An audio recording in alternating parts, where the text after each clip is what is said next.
Join us, ayan, Kalakwachero, we're by the boundary of Croatia and Slovenia.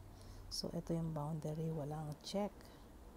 Oh, ayan ang boundary. We're entering Slovenia. In 10 kilometers, at a roundabout, take the second exit onto Bazovica Cesta. Look, this is by the boundary. Come and join us.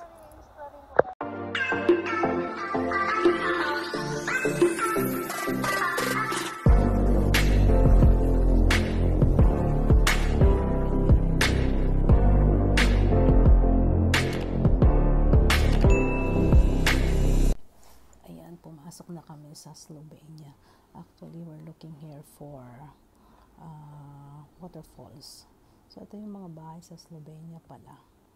Ayan, ganyan. Ganito ang kanilang forest.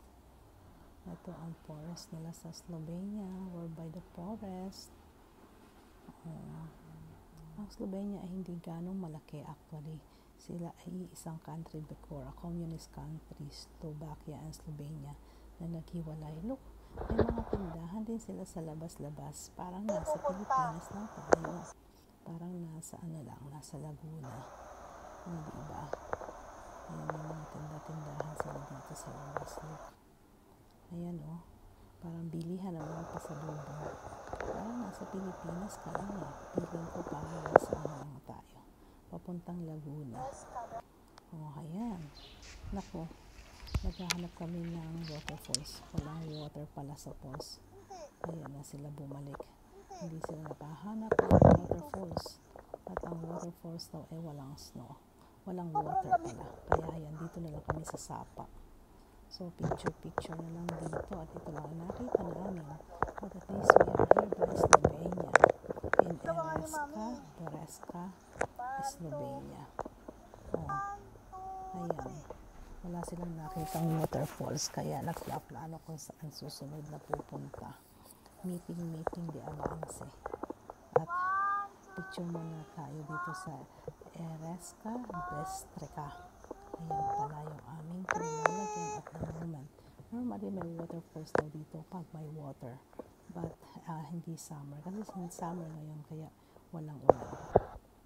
So, kaya heto, drive na lang kami at we decide to go to Italy. So, from Slovenia, we're going to Italy. Actually, it's just about 20-30 minutes. Nasa Italy na kami. In 20 minutes, nasa Italy na kami. Ganun lang siya kalapit dito. Magkalapit lang sila. Kaya pupunta na lang kami doon sa beach daw. So, here is Slovenia. Look, ganito ang Slovenia. Ang madadaanan mo. Going to Italy, to the boundary of Italy. Ayan. May gasolinahan din. May mga ganito. Parang nasa Pilipinas ka lang talaga. Feeling ko nasa Pilipinas lang ako. Kaya malapit na kami sa boundary ng Italy. So, we're by the boundary na. Thank you for watching, guys. Don't forget to like, share, and subscribe.